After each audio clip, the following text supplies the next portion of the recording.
Welcome to the Undisputed podcast. I'm your host, Jenny Taft. This podcast is the full show from today's episode of Undisputed from start to finish. They've got a busy slate, so Skip, Shannon, let's get to it. Welcome to Undisputed. We are live from Los Angeles. I'm Alex Curry here with Skip Bayless and Shannon Sharpe. Good morning, guys, and happy Friday. Good morning. Good morning. You going to Cleveland for the All-Star game? LeBron requested your presence. I heard that last night. You're the fifth horseman. You need to be there courtside. I got something scheduled early Monday morning that I need to get to, so I wouldn't be able to get back in. Oh, that's a problem. Well, yeah, it is. God bless you. I thought about it, though. I thought about it. Really? Yeah, I thought about it. So you going or no? No. Okay, all right. Well, let's get started with the All-Star game because LeBron will be appearing in his 18th All-Star game this weekend. But this one will be a little different as the King will return to his hometown of Cleveland for the festivities. LeBron will be one of the two captains for the game on Sunday night, and he'll have both of the Cavs All-Stars, Darius Garland and Jarrett Allen, on the team. Shannon, what do you expect from LeBron at this All-Star game? Well, you didn't give him his correct accolades, his proper accolades. 18th straight All-Star game. 18th straight start. Nobody can say that, Candy Skip Bayless. Another individual. There you go. Okay. What do I expect and what would I hope? Skip, we've all been in situations. Hey, man, you going to such and such? Yeah, man, I'm going to run by there and show my face for 30, 40 minutes, and then I'm going to go home. What LeBron should do. Now, he has to go, Skip. Obviously, this is an appreciation. Say, look, thank you, fans. The leading vote getter again. Thank you for making me the captain of the team. It's in Cleveland. I'm sure he still has friends. I'm sure I don't know how much family or extended family still lives in the Cleveland, Akron area. Gets an opportunity to go back and see them. Go back and see them. What should happen and what will happen, Skip, you know what should happen. LeBron dealing with the knee issue. He's missed several games because of the knee issue. He said it. It reminds me of the high ankle sprain that I had last year. It's not going to be fully healthy until the season, so I can get the proper amount of rest on that knee. What's going to happen is LeBron is going to get there. He's like, oh, man, dang, okay. Hey, Joel, Yoke and Giannis and man, we having a good time. He's going to want to win this game, and he's going to end up playing probably more minutes than what he should. LeBron should go out there, get him about 5 minutes in to acknowledge the crowd, acknowledge the fans, thank the fans for getting him an opportunity to go back to an All-Star game, and then grab a couple of bags of ice and start icing his knees, getting ready for the second half of the season. Yeah, that's true. If I'm not mistaken, Skip, I think there's 24 games left, which is really short for the second half of the season. But there's 24 games. That's what he should do. What I think LeBron's going to do, he's going to want to win this game. He's won it every year since this format has been instituted, and I think he wants to keep that streak alive. And so for me, LeBron's probably going to play 30 minutes in this ball game when he probably should only play 5 and think about the back end, but that's not what he's going to do. So what LeBron's going to do is play 30 minutes, try to win this ball game, and instead of resting and getting that knee healthy. That's what he's going to do as opposed to what he should do. That's what I'm thinking he's going to do. But if you could talk to him today, which you probably will, you will advise him to just play 5 minutes and call it a night, right? Play just enough to acknowledge the crowd, your fans, to let them know that you appreciate them, helping you make it 18 straight starts. You do that acknowledgement, you appreciate it, and then you take a seat. Okay. I am here to tell you, I am here to predict to you right here, right now, LeBron James is about to win All-Star MVP. MVP. This is on a silver platter for him. This is a game made for him in year 19 at age 37 because he has turned into an all-offense, no-defense type of a player. What is the All-Star game? It's all offense and no defense. Yeah, they play a little defense late in the fourth quarter. Maybe. His style right now, the way he is playing right now, which is astonishing to me that he's playing at this high of an offensive level in year 19. Correct. I think we're all in agreement. He's having as great a year 19 in just productivity as we've ever seen. As any player in year 19 in any sport. In any sport, you could argue, except for Thomas Edward Patrick Brady Jr., right? Oh, no. Okay, well, you like disqualify him as an athlete. You act like he doesn't even belong in athletics, right? Because what he's doing is not athletics. Okay, all right, okay. That's another conversation for another day. Okay. The reason LeBron is going to win MVP is He knows he's highly capable of it. Oh, yeah. He is going, obviously, quote unquote, home. Right. I'm going home. We know that. Yeah. And normally the guy that played in his home arena gets the All-Star Game MVP, or they try to get it to him. LeBron remains as popular a player as there is among opponents as there is. So the word will go around in the locker room before the game on the team that he handpicked. Let's make the king back in Cleveland, back in the Akron area. Let's make him the MVP. Mm-hmm. And I believe the word will circulate in the opposing locker room also. It's his night. It's his moment. It's his former stage. Mm-hmm. It's where he won his greatest championship, coming from 3-1 down against Golden State. I give you that. Okay. 2015.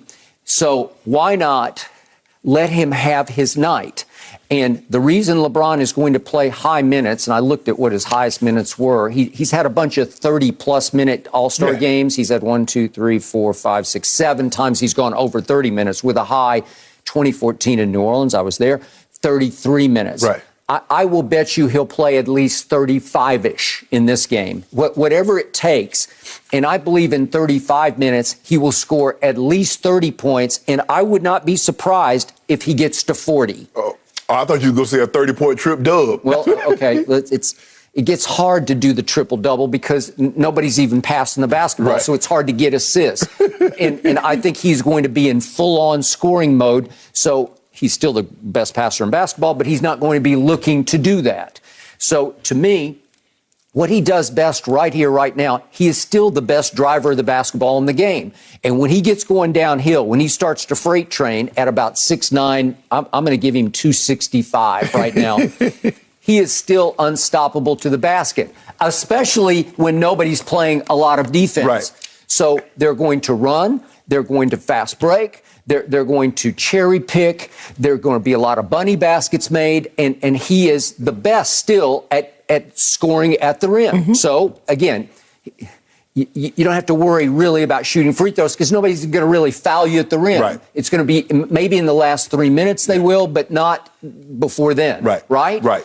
Okay. At least it's not as bad as the Pro Bowl, but it's pretty. Right. It's not quite as bad, but it's ain't nobody playing defense, Skip. Ain't nobody in no chair trying to guard you. And it's more fun to watch than the Pro Bowl because you can put on spectacular individual moves and you can have sequences that are sensational that transcend even what you can do in a Pro Bowl. Right. And plus the guy launching threes, Steph Curry shooting threes from half court and they're going in. Yeah. We like that. It's in an NBA All-Star game, in the sport of basketball, it's less obvious that nobody's playing defense because in the Pro Bowl, you're supposed to actually tackle people. And if it's clearly, glaringly obvious that nobody's even trying to tackle the guy with the ball, it's hard to watch. Yeah, well, Skip, if nobody hits the ground, there's a good chance that no one's tackling. That is correct.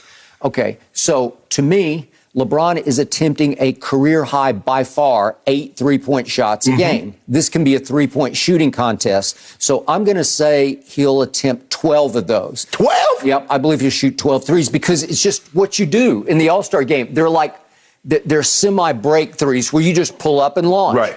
And if he gets a little bit, he'll have stretches of hot hand where he'll make a couple, make 3. Yeah. If he could maybe get to 6, if he could hit 6 out of 12, that's 18 points right there. And then a lot of fast break.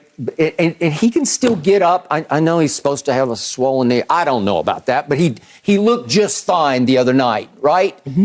He looked like I thought he was a tour de force in that game until the last minute. We went on and on about that yesterday. But that doesn't matter.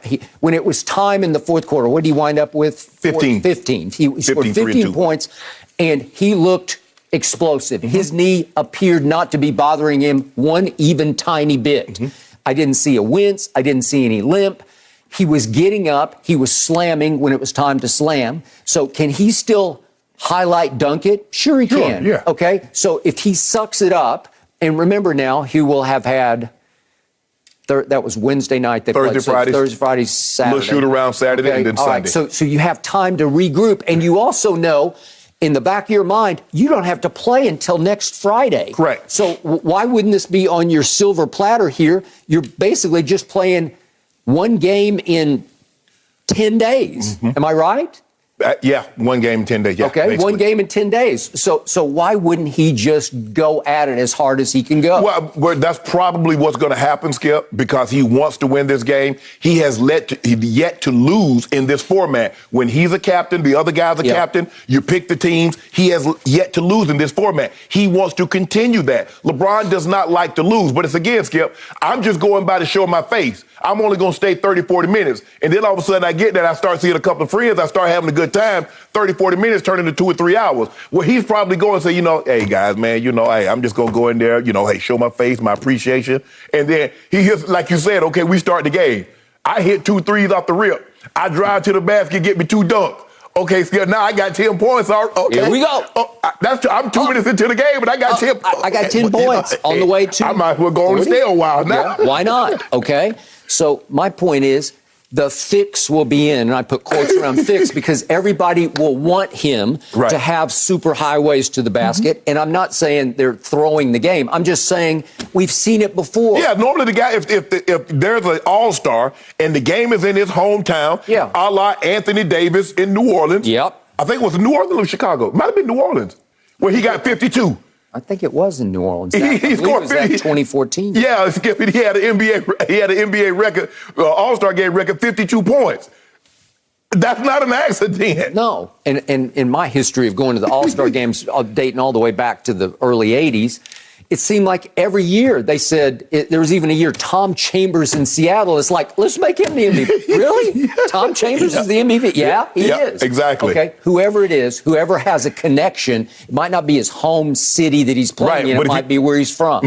Whoever it is. Well, doesn't this make sense? It's got to be LeBron. I'm in Cleveland. Okay, it just makes sense. Okay, so now here's my big picture on LeBron's career. And we're going to really get into this a little later in the show because your man, Rich Paul, the agent, obviously very close with LeBron, is making the case that LeBron's road to where he is now has been at least as hard as Michael Jordan's road was to get where he got to in the end. Yes. And I disagree with that, but we'll leave that for later. Okay. But the point is that LeBron is now obsessed with making as big a case as he can make that he is the GOAT. You say it's over, he is the GOAT. I think that's just the biggest bunch of balderdash I've ever heard. But the point is, he can't catch him in finals. And it's looking less likely that LeBron's ever going to have a shot at winning another finals as we speak, because next year is going to be year 20, and then it's going to be year 21. And Tom Brady won in year 22. Okay, but you just told me that it's unfair that he's not even playing a sport, that he's playing a position called quarterback in which you can actually rise above the sport because you can get rid of the football and not even get hit. Well, he played the position, Skip, that his athletic ability wasn't the reason why he succeeded. Okay. Well, obviously, you can't play NBA basketball without some athletic ability. And even as it wanes, as it declines, you still have to have enough left in your tank to do what LeBron Especially is doing. what he does. He's a big, Skip. You saw Kareem get the rebound. They wait for him to get up the court. He go get down on the block. Magic dump it down to him. Okay. He throw the sky hook. Okay, throw the sky hook. Obviously, Michael Jordan went 6-0 in the finals with 6 MVPs. It's hard to compete with that, especially when you're now 4-6 in the finals. Right. And it's looking dim that you're ever going to win another one. Maybe the skies will open and the Lakers will acquire somebody else. We're going to talk about Anthony Davis. Is he even worth it anymore? Right. Did they make a mistake acquiring him? They got a bubble championship out of it in his first year. But the point is, it's looking more and more dismal looking ahead over the next couple of years to what LeBron's got left. Right. Because I'm not even sure at this point, without AD for the next month, I'm not sure they can make the playoffs. I just don't know about that. Okay, so what does LeBron need to do to compete for GOAT status? Well, he needs, obviously, accolades, individual achievements. He needs solo accomplishments that scream GOAT in totality, where you can just build them up. You can stack them on top of each other. He did this. What did you just say? He's starting his 18th straight All-Star game. Nobody can say that. Individual accolade. It's a hill of beans to me. It doesn't matter. Hold on, Skip. What are 5 MVPs? Okay, good. You got that going for you. Jordan. That's what Jordan had. Jordan had a lot of individual accolades. Okay, so you have a chance right here, right now, in year 19 to lead the NBA in scoring. Am I right? Yeah. Because for a while he wasn't qualified because he hadn't played enough games. Qualified now. Okay, now he's qualified. He's third. Well, right? He's third, but he's only a half point off Embiid, who had 42 last night, but he's only a half point behind him. It's 29.6 to 29.1. With Giannis in the middle at 29.3 or 4. Mm-hmm. Correct. So right now it's a horse race, man, because he's right in the race. Right. Well, what have we been seeing from LeBron? He's playing high minutes on a nightly basis. Win, lose, or draw, it doesn't really matter because they're 4 games under 500. Well, nobody will remember. Let's just do the worst case scenario. What if they miss the playoffs this year and LeBron leads the league in scoring? Well, you'll be crowing. You'll be pounding your side of the table. Did you see what he did in year 19? He led the NBA in scoring. It would be a huge accomplishment, but at the end of the day, I mean, it's just like Tom Brady. Tom Brady led the league in passing and in touchdowns. But what did he get it? At the end of the day, we're trying. But he's not trying to convince. He tried to. He's not trying to convince anybody he's the GOAT. No, but he is the GOAT. Okay, but I'm saying and it's hands down, no debate. But let me ask you a game question. over. Did they go out this year and consciously try to get Tom Brady the MVP? No. Heck no. I mean, you say that. They just did what they do. And what did it get him? Well, it got him all the way to the second round of the playoffs, That ain't good right? enough. That ain't good enough. Okay. Well, it got him scoring 24 straight unanswered points against the eventual NFL champion, right? It got him retired, unretired. I'm thinking about retired. No, I'm good. 27 all against the Los Angeles Rams. No. It got him to within Super Bowl champs, Los Angeles Rams. They're not just the saying Rams. I just said they're Super Bowl the champs. I just said that. Okay, I'm just making sure. Well, the point was it took one ridiculous play for the Rams to escape that game. They call a decoy route for Cooper Bleepin' Cup, and for some reason the Bucs are blitzing, but they're not blitzing, and some guys get the call and some don't. And Murphy Bunning's coming out of the slot. He was supposed to cover Cooper Kupp in the slot, and he kind of blitzes and then he stops. I don't know what happened, and Cooper Kupp runs right by Antoine Winfield, and it's a touchdown. Right. Or not, it's a big over. play you got. 44 yards. So in other words, you're saying you believe LeBron will get the MVP, but what should he do?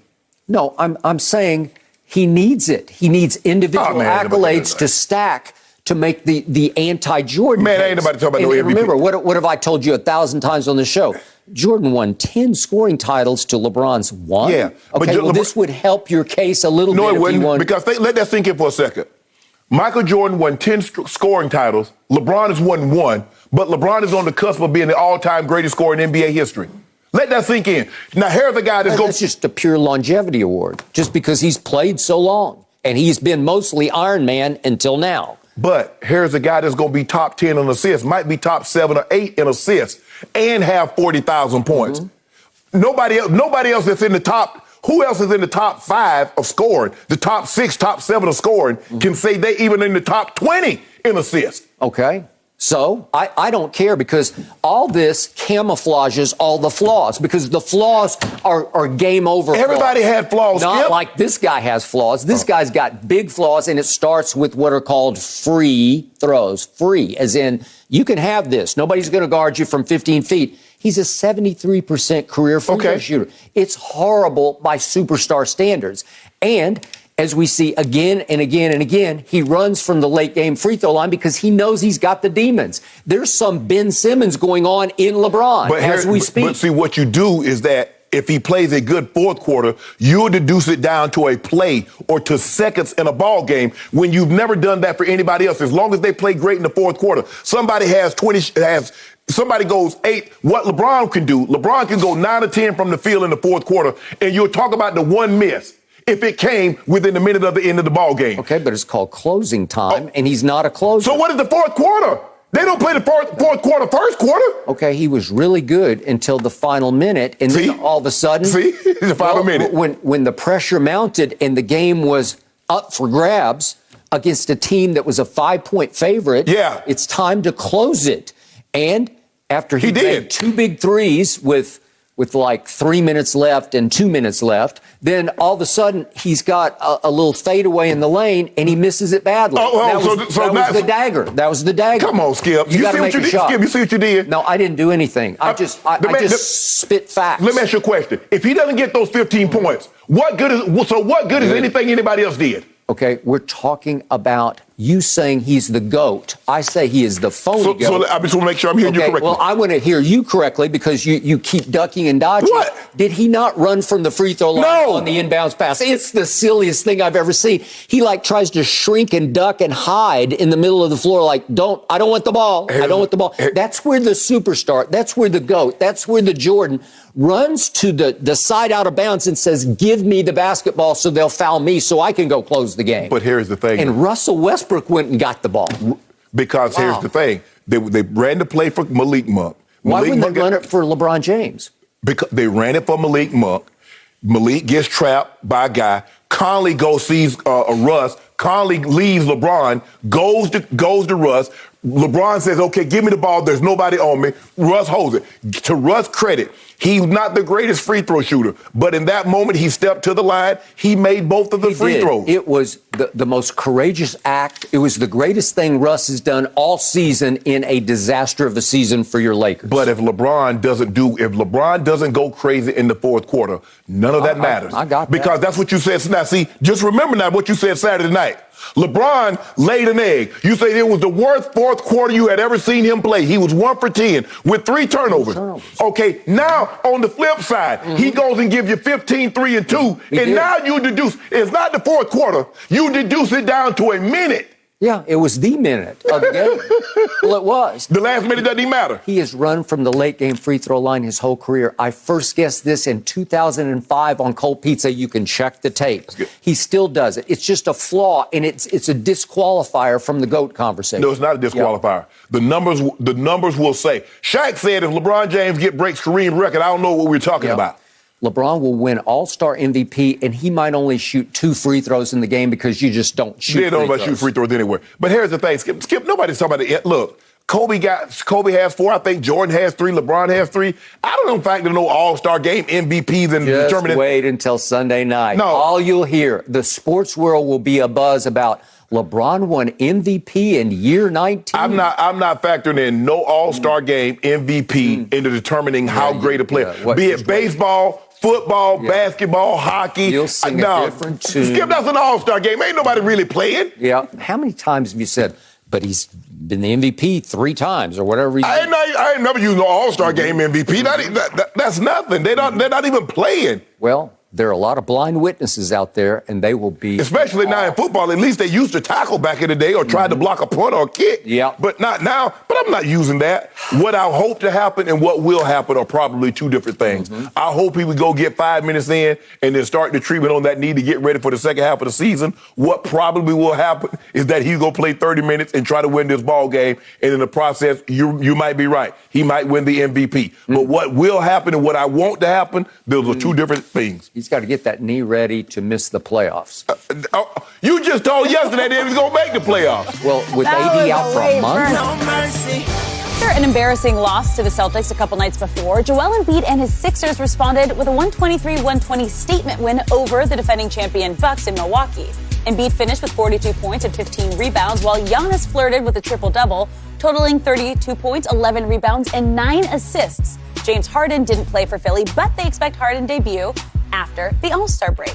So, Shannon, what's your biggest takeaway from Philly's win at Milwaukee? Well, Philly is a legit contender, and I believe James Harden makes them more of a contender, Skip, than Ben Simmons. I believe their ceiling with James Harden is higher than with Ben Simmons for the simple fact James Harden can go get buckets on his own if needed to, and if you foul him, there is no hack of Harden because he's going to go to the line. He'll make 15. He'll make 15 to 17. He'll make 15 to 16. I mean, we've even seen him hit 19 to 20 free throws. So I just believe their ceiling is a lot higher with James Harden than it was with Ben Simmons.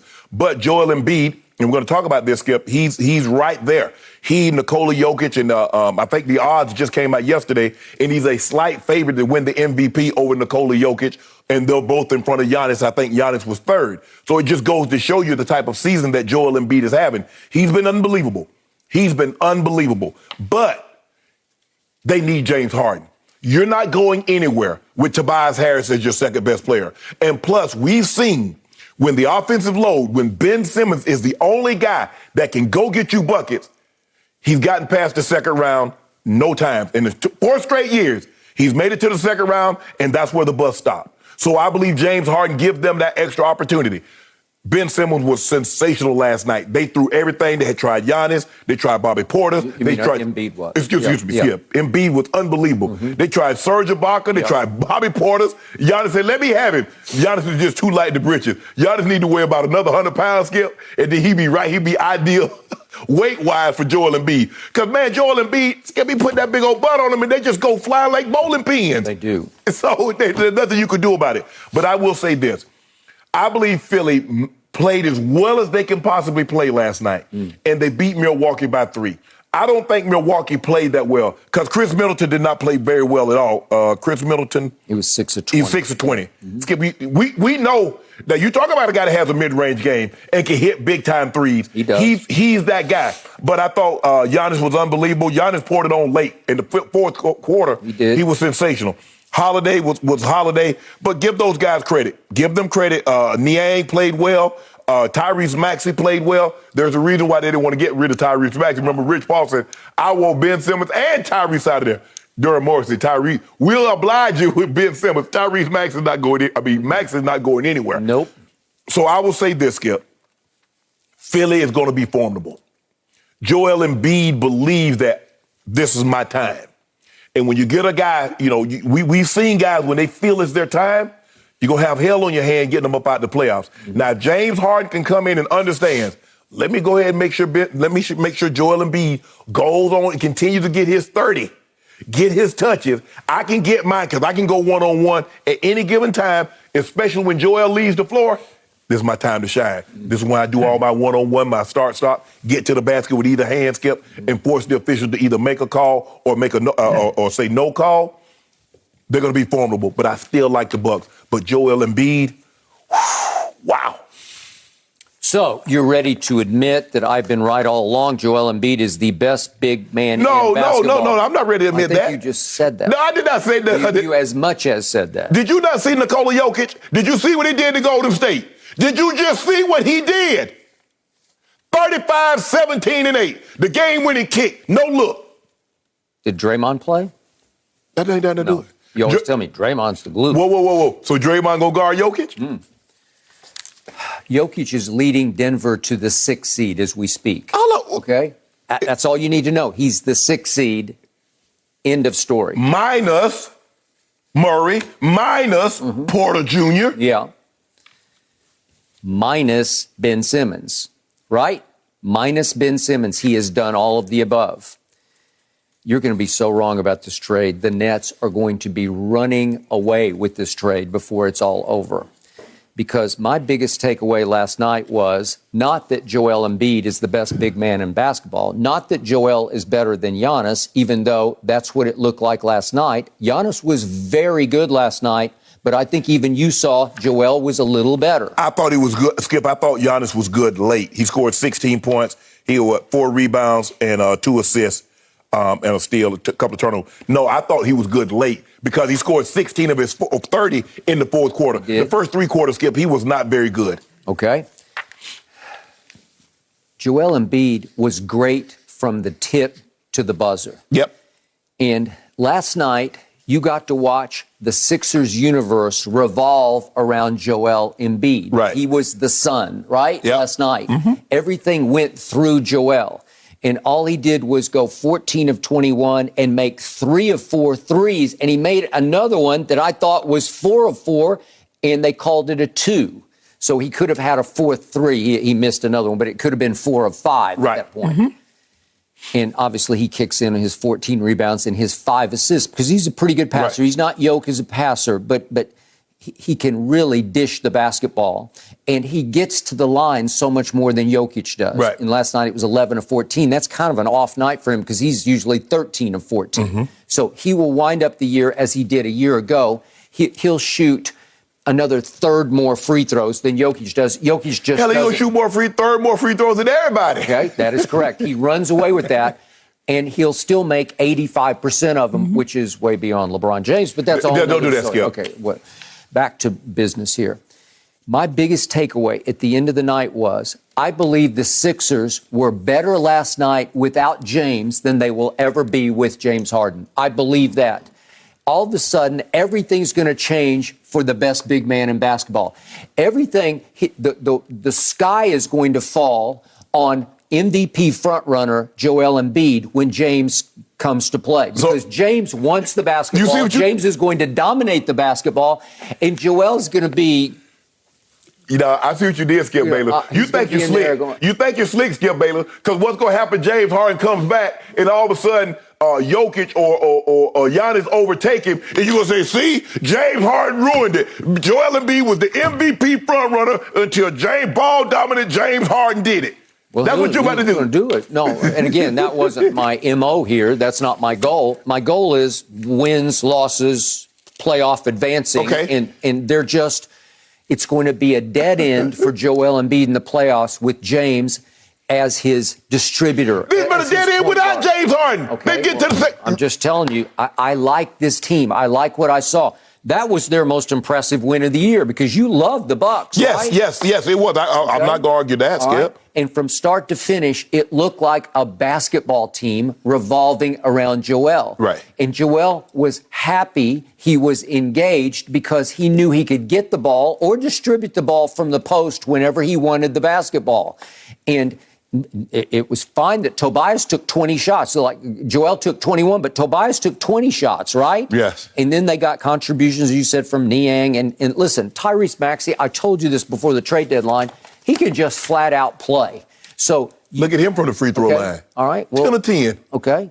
Pretty good. Right? Yeah, that's very good. He's just a player, and Doc knew it right away. They're not going to give him up. They're not going to let him go in a trade because he's too good. He's what I call a near star in the NBA. He's not going to be an all-star, but he plays quasi-star basketball. In any given night, he can be a star. Mm-hmm. Well, the point is that last night you got to see the best of the Sixers because all of a sudden James is going to take the show over from Joel. I don't care what you say. He's high usage rate. He will lead them in usage rate from the day he steps onto the floor because he's always close to leading the NBA in usage rate, if not leading. So if I'm hearing you correctly, you believe the Sixers would have gone farther with Ben Simmons as opposed to James Harden? Sure, but I always thought that. But Skip, have you not watched them the last 4 years? They're just growing up, and he's growing up.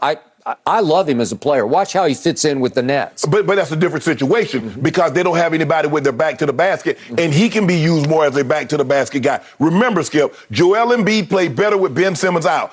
Ben Simmons played better with Joel Embiid out. But you can't win like that because you need these two guys to play together because they step on each other's toes. Well, I can just tell you this. Ben Simmons is a better fit than James Harden is. Well, we're about to find out. We are definitely going to find out because Embiid's going to quickly get sick and tired of watching him dribble. You hoping he gets sick and tired. Dribble. And then you know and I know James cannot be trusted once the playoffs start. He's had the biggest bunch of flameouts in a career that's a superstar career that we've ever seen.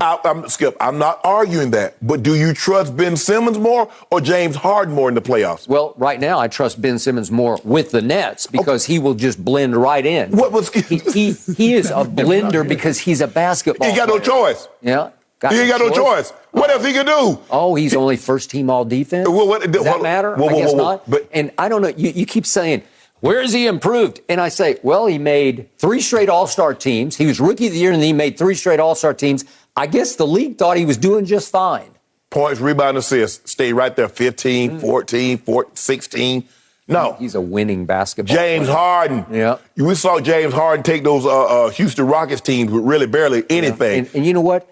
That's a blast in the past. Oh, he is 32 going on 42. He does not keep himself in shape. I'm not a hater. I'm a truth teller. Well, he getting in shape right now. I know he doesn't look like he tries to play his way in shape.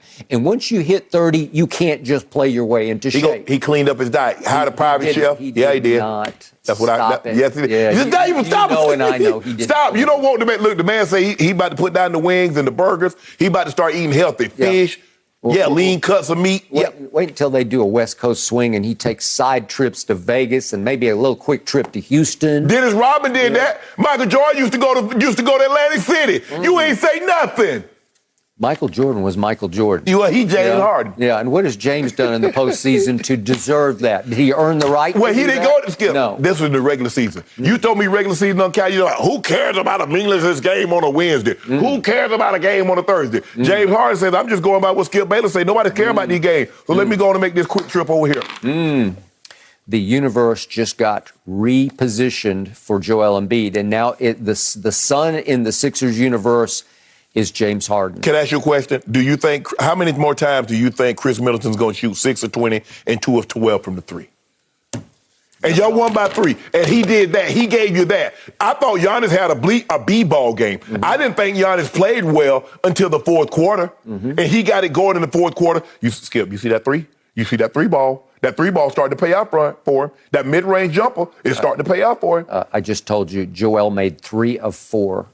Better shooter, better outside shooter. Joel Embiid. Oh, thank you. Joel Embiid. Better free throw shooter. That's a joke. But, right? Skip, they get their points in different ways. Giannis more of a downhill, lay it up, dunk it, out of and one you. But he's improving away from the basket. Don't let that man shoot 36, 37% from the 3. It's over. He's about to start averaging 35 because the way he can get downhill and can shoot the 3, because Tobias Harris was daring him to shoot. I dare you to shoot it. I double dare you. Blue Coop, Doc, you said hey, don't worry about it. He come down again on the other side. Doc, what you want me to do? Back up. Put it in his eye. I cannot wait to see Joel Embiid's fourth quarter body language with James Harden running the point, because you're going to see him standing over on the wing saying, do you realize I was the MVP frontrunner? James Harden going to say, get your butt off the wing, get down on the block, and I give you the ball. No, he's in the way. Get down on the block. Get down. I got the wing. I got the wing. Me and Tobias, we going to operate the wings. Yeah. You get your big butt down on the block. No, he wants to try to drive it and beg for free throws. That's what he wants to do. And they're not giving him up anymore. Who, James Harden? Yeah. But you saw Joel Embiid. James Harden was there one day, taught him to step back 3. And what did Joel Embiid do? He tried one. And he ate it. He tried it. Yeah, he'll figure it out. Yeah. He's as Skip, he doesn't need to figure that shot out. Let James Harden have that shot. He don't need to figure that shot out. Yeah, but before we go, I just got to do this real quick. What? I got to show you the 14 shots this man made, because this is going to be in memorial of what Joel used to be before James there you joined. go. This is what he got to do last night with no James Harden. And you want to talk about as athletic as 7'1" as we've ever seen, as skilled as 7'1". I know Kareem is up there, but Kareem wasn't putting it on the floor like this, Skip. Not like that. Look, this is 3, and he shoots it like it's a free throw. That man 300 plus pounds. They're lying. They're talking about Joel Embiid 280. They're lying. Yeah, I got it. And tell him I said it. Yeah. Is that not? That's pretty athletic for 7'1". I got to tell you. I mean, Giannis doesn't have any of this stuff. Giannis doesn't have that. No. He's sweet. Skippy, man. Huh? That's just ridiculous. That's a first. You don't see 7'1" do that. No. Shoot it on the break. That was a big late basket. Whew. I mean, if he's getting to go, if this is falling, you at his mercy now. Yep. I mean, hold on. Step back at the buzzer. That was almost a 3, but it was actually a 2. That's 1 on 3.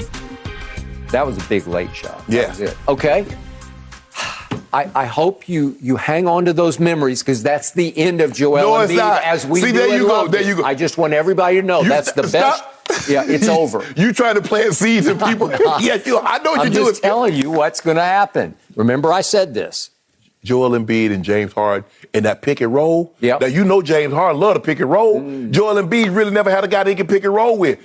He can pick and pop with. Because you can't do that with Ben Simmons, because all you got is to pick and roll. Ben Simmons. Joel Embiid's going to be saying to James, who do you think I am, Clint Capella? Lob dunk? I'm not a lob dunk. No, we're going to just, right in the pocket. Yeah. Lay it up and dunk it. Okay. Yeah. It's going to be a fun second half of the season. But Skip, let's talk about your Cowboys, shall we? The Cowboys are expected to win the NFC East again next season. But that may be their biggest accomplishment if you listen to people within NFL circles. Considering their salary cap situation and all of their notable free agents, there's a feeling around the league the Cowboys might have blown their best chance at a title this past season. Shannon, do you agree? No. Why was it exactly their best chance? Because Skip Bayless and others crowned them. Others that cover this team and around this team reminds me of the 90s, the dynasty. I didn't go that far. Oh, others did. You told me they were unjinxable. You the most superstitious guy outside of me in the entire world. But I never went to triplets as in Troy, Emmett, Michael triplets. I never said that. I was like, whoa. Yeah. But I'm just trying to figure out, why was this their best chance? Because people listen to Jerry and Steven? Because other people have said, oh, trust me, this year's going to be different, and the year ended up just like all the other years? So what about 2018 when they beat Seattle and then lost to the Rams? Was that not a good year? That was not their best year? 2016, they were the number 1 seed after having gone to Lambeau Field and did a number. You came in here the next day and was just, because Zeke had ran all over him, Dak had threw a party, and you was like, my team has arrived. And they get to the playoffs and boom, was that not a good chance? 2014, 3rd seed, Dan's catch game, non-catch game. What happened? In 2007, the Dallas Cowboys had 13 Pro Bowlers. Count them up. Not 1, not 2, not 10, 13. Was that not their last best chance? So I'm just trying to figure out what metric are we using? I never thought they had a realistic chance of winning the Super Bowl anyway. I tried to tell you what it did. You were one and done. You play a horrible division. People got excited. You hang 56 on Philly. You hang 50 on Washington. You beat the Giants unmercifully. And then everybody think you're great. Yep. You beat Atlanta. You beat Carolina. Woo! I told you, look at this offense, free flowing, defense getting after people.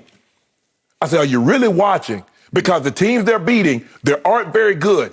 Oh, but don't worry about that. You just play who you play. You play who you play.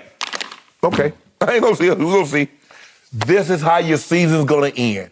As long as Jerry Jones is there, wanting to be the front of this organization, not the quarterback, not the players. Jerry, this is what's gonna befell you until. Okay. Unfortunately, it's my turn. And I will be the first to declare publicly to you, I overrated my team. I overestimated my team. I overreached when I thought this is the team. Yes. And I definitely overstated the case when I said they're unjinxable. You did. But it felt like a harmonic convergence of everybody at the right place and the right time in their career, where you had it all come together around 11 from heaven, who fell out of the sky, Micah Parsons, into our laps as potentially the greatest defensive player in the history of this franchise, that had a Bob Lilly and a Randy White and a Too Tall Jones and a Harvey Martin, and should I go on? Yes. Heck, they even had briefly a Deion Sanders. Yes. And I'm not sure Micah can reach that level, but he's got a shot at it. And it's hard to consider Deion a Dallas Cowboy because he spent a lot of time in Atlanta and then he won a championship in San Francisco. But when I go hardcore, drafted Dallas Cowboys, Micah is going to have a real shot at being the greatest ever. Yeah. He turned around a defense that was historically bad the year before. Dan Quinn helped, and I think Dan Quinn came right on time to change the energy in the wake of Mike Nolan, who, remember, was Mike McCarthy's best buddy, right? Yeah, they did him a solid. Gave him a job once upon a time, right? Yep. He gave Mike his start on the offensive side as an offensive coordinator. Okay, and that was a disaster, and they were actually second worst a year ago against the run, and at least they were respectable against the run. And furthermore, my defense led the NFL in takeaways. It's hard to do, man. It's when you get to turnover ratio, it usually tells all. It dictates the outcome. Yeah. And we were right at the top in turnover ratio. So why wouldn't I think, wait a minute, we got it going? We ended the year with the most yards of any offense and scored the most points of any offense. So if I add all that up, you would say the window just opened, right? Yeah, but what did your eyes tell you? The eyes told me that they started 6-1 and they finished 6-5. That's what my eyes told me. And my eyes told me that I really believed, because I'm a Dak fan and I keep trying to cling to what he used to be. You know, like I cling. And after he finally got his $75 million, I convinced myself in the offseason he's going to live up to that. Yeah. The pressure's off. He was crumbling under the pressure to go toe-to-toe with Jerry in that impasse of a negotiation. Because down the stretch of 2019, you don't think they fell apart after they went 3-0? Then what did they finish, 5-8? Yeah. And remember, Dak was just abysmal as a starting quarterback all the way up until he got his $75 million. In that stretch from when the negotiations went south until he got his money, he was crumbling under the pressure to go toe-to-toe with Jerry Jones in the court of public opinion. Okay? So then I thought, okay, he can heave a sigh of relief. He's coming off a career-threatening injury, but he looks like he's going to be good. Had a schedule in his rehab, and he got off to a rip-roaring start. I thought he at least stood toe-to-toe with the GOAT on that opening Thursday night in Tampa. And that's the night that I said, that's a football team. And I came in here, and I was pounding this desk. That's a moral victory if ever there was one. They got goated by the GOAT in the end at Tampa by the defending championship quarterback, Tom Brady.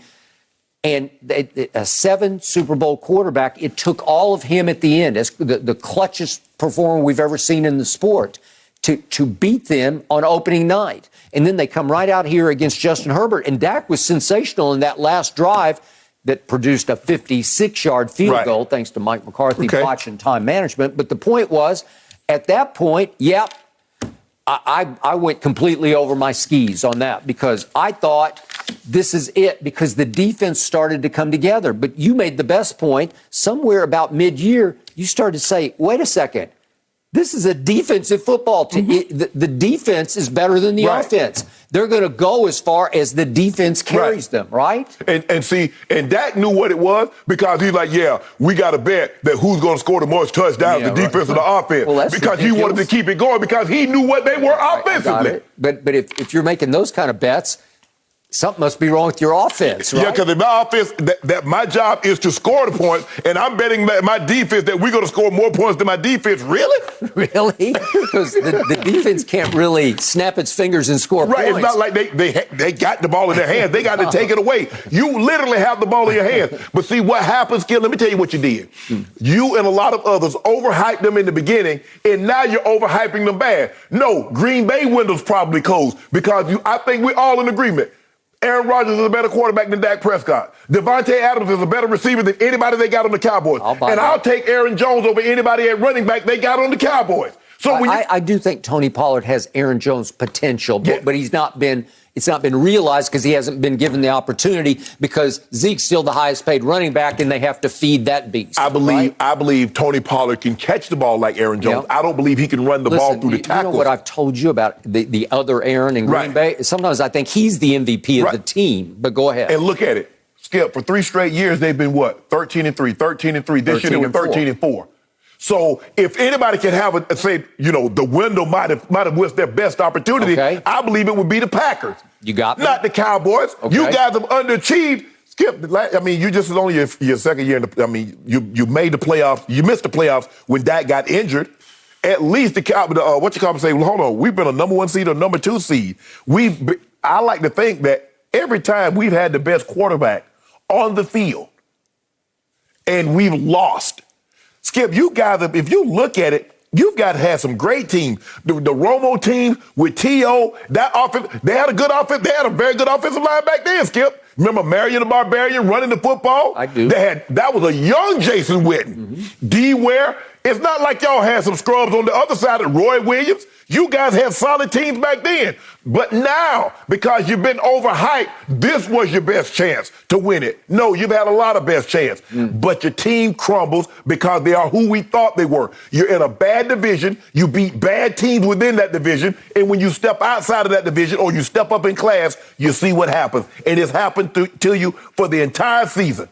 And it's going to happen again. What did we just see from Pro Football Focus, your favorite website, about Zach Martin, my right guard? He was ranked the 4th best player in football. Skip, you know that's not a good thing because he doesn't produce points. You want your quarterback. You want your running back. You want your wide receivers rated that high. Okay. You want guys that can produce the points. I know, but my point to you was that I thought the window was closing on Zach Martin, who's 31, or Ty Smith, who's 31-ish. I think they're both about 31. Right. And they feel like they're older, 31 years old, yes, because they have road graded for years. Yes. That they've taken a lot out of their bodies by run blocking for DeMarco Murray, whoever it was, Zeke. into Zeke, Yeah. right? Mm-hmm. But it felt like their window was still open this year where you could get them at the end of their prime, but still in their prime. Right. But here's the thing, Skip.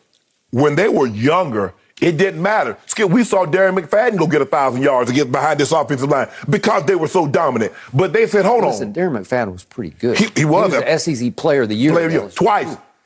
But once because Tebow beat him out one time. Yeah. But here's the thing, though, Skip. But that's what Jerry said because when they took Zeke, they're like, hold on, Darren McFadden just got you 1,000 yards. You could have went to another position. They said, no, we want to make a strength, an even better strength. Okay. Because we saw what DeMarco Murray did behind this offensive line. Yeah. He went got damn near 1,900 yards. Okay. So we bring Zeke in. You love Zeke because of what he did the last 4 games his sophomore year. Sophomore year. That is correct. So the thing is, Skip, is that your team, when your quarterback comes up small more times than not in big moments, Skip, Amari Cooper has never lived up to that $20 million contract once he signed it. He played unbelievable. You remember they went and got him midseason. He was sensational. Mm-hmm. Dak should have gave him like $25 million or that $75 million because without Amari Cooper, we saw what Dak was doing. Mm.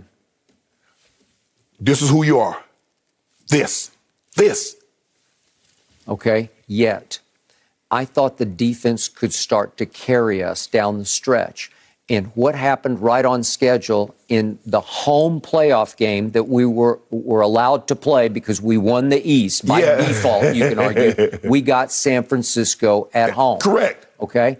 And what happened? We won the toss and we deferred. Right. And what did San Francisco do? They go right down the field and went score. Right down the field and scored a touchdown. You can't do that because if you defer the ball because you said we want our defense out on the field first because we feel this is your strong suit, and the opposing team take the ball and go down the field. Okay. And you shocked now, Skip. Okay. You shook. We're shell shocked. Yes. We're back on our heels, and before I could catch my breath, didn't it get to? I'm losing track. 21-3, I think it was. It was pretty bad. Mm-hmm. Okay, they didn't show up. Again, I blame much of that on please drop the Mike McCarthy. He's the worst motivator in the history of certainly Cowboy coaching. Yes. Of all the coaches I've known and been around, he's the worst. Yeah. He has that is not his forte. But what is his strength? Okay, you said it was calling plays. Well, calling plays. Well, you don't call the plays. So how is that a strength if you don't do it? That's why I said I wouldn't mind losing Kellen Moore to the Dolphins if he's going to get that job, which he didn't, obviously, because maybe we could shake it up and let McCarthy do something that I think he's pretty good at. Well, you just said that yesterday. You told me the last 2 years he wasn't good at calling plays. The last 2 years in Green Bay, yeah. Well, they just tanked the last 2 years. It was abysmal. They were, 7-9, and then like 4-7-1, and he got fired? Me, you, and AC could call plays for Aaron Rodgers and Brett Favre. Probably right. That ain't fair. Man, he called plays for Brett Favre and Aaron Rodgers. Really? Mm-hmm. I used to hear from people I really trusted. That man can call a game. Okay, I got it. I got it. Kyle Shanahan can call plays. Because it doesn't matter if it's C.J. Mullins, if it doesn't matter the quarterback. No, it was C.J.? Nick Mullins. It one of the Mullins. C.J. Beathard, Nick Mullins. Yeah. They're interchangeable. Yes. Parts. Yep. Jimmy G. Skip, Matt Ryan. I mean, he's all over the place. RG3. Yep. Turned RG3, Skip. Did he? Into Rookie of the Year. He did. And that wasn't good. We'll talk about him another day. Mm-hmm. But I'm just saying, Skip, Mike McCarthy calling plays. I mean, when you got two, you can make a case. You got 2 top 10 quarterbacks. I believe Aaron Rodgers is a top 5 quarterback. Of all time, you talk about, I'm calling plays. Bro, that's not you. That's them. Okay, so bottom line, we were fatally flawed because we also led the league in one negative category, penalties. What happened? Right on time. It's your biggest game of the year. You got a home playoff game. You became the only team in the first round who lost at home in a wild card game, right?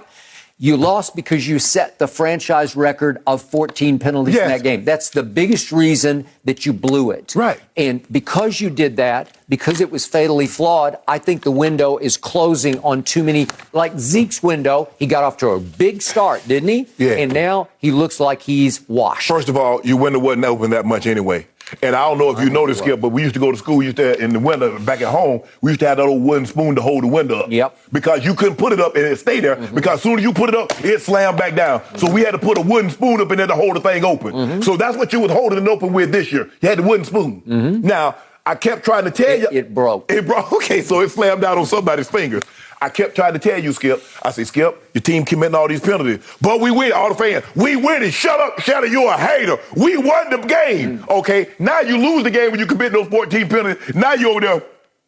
Okay. Everybody looking around all sad. So the bottom line to this discussion is, what's most painful for me is that Fox Bet says my team has the second best odds behind the defending champions. Overhyping you get your hopes up again. Well, I'm just saying that's what I'm worried about, because they say we have the second best odds to win the NFC next year. So Fox Bet is saying this wooden spoon is quivering, but it didn't break, right? See, got your hopes up again. See, why you do that? I don't know, because I'm dreading next year, because I see the handwriting on the living room wall that the window's going to slam Skip, shut. don't be that guy. She dated 6 other guys. I know she's telling you, Skip, I miss you, I like you. But you know she's dating other people. You know the Cowboys going to do this to you. Don't fall into that trap, Skip. No woman ever did that to me. They never did that. Skip, you do realize this is a metaphor, All right, Skip, baby. Skip, to add on to that, Fox Bet gives your Cowboys the 4th best odds to win the Super Bowl. See, there you go. There you go again. All right. No mercy. The Lakers reportedly weren't willing to give up their 2027 first-round pick before the trade deadline. Meanwhile, a major reason the Rams are Super Bowl champions is because of their willingness to part with draft picks to upgrade talent. Their GM Les Snead wore a shirt at LA's victory parade, displaying how little he cares about picks at the parade. And LeBron approved, tweeting, quote, "Legend, my type of guy." Shannon, do you think this was a shot at Rob Pelinka? No, I don't. This wasn't about the John Wall trade, because LeBron James said, look, if a team has an opportunity to get better at the trade deadline, that's what you do. John Wall I'm not going into the luxury tax for John Wall and Christian Wood. Skip, we all know this was about LeBron James saying, that's my type of guy. We know what happened when LeBron James returned to Cleveland. What did they do, Skip? They had the number 1 overall pick in Andrew Wiggins in hand. They shipped him to Minnesota for Kevin Love. We saw what happened the second year in L.A. Ingram, Lonzo Ball, Josh Hart, 3 first-round picks for Anthony Davis. Now, 2 of those 3 guys have already on to their 3rd team. Lonzo's in Chicago, Josh Hart's now in Portland. So it just goes to show you, LeBron James wants to win a title. He doesn't have time for guys to develop. And I'm not so sure. Do we think Ingram and Ball and Josh Hart would have helped LeBron win that title in the bubble? I don't believe they would have. So I believe this was a great trade. We're going to see how those picks are working out in New Orleans, considering now they're saying that, your guy might need a second foot surgery. I hope that's not the case. Zion. Skip, what would have been interesting had the Cavaliers, the number 1 overall draft pick would have been who? One Joel Embiid. He probably would have wanted to trade him too, because remember, Skip, the first 3 years, Joel Embiid played maybe a handful of games. LeBron does not have time for guys to develop. So I took it as that's my type of guy. Damn them picks. We're trying to win right now. Them picks can't help us win right now. They might help somebody else win down the road, but bless their heart. We're trying to win right now. So plus you tell me all the time, John Wall is a clutch client. LeBron James knows what John Wall is. There's no doubt in my mind, if LeBron James now, he might have, we couldn't package that pick for somebody else. Now, he might have said, maybe it wasn't John Wall, Skip. Maybe package Horton Tucker and that pick and go get someone else. But it looks to me from the reports I heard, hell, didn't nobody want Tucker in that first-round pick. I agree. So Rob was like, I just can't give him away, Bron. But I didn't take it as that. LeBron wants veterans. Skip, in Miami, the youngest player he had on his team was who?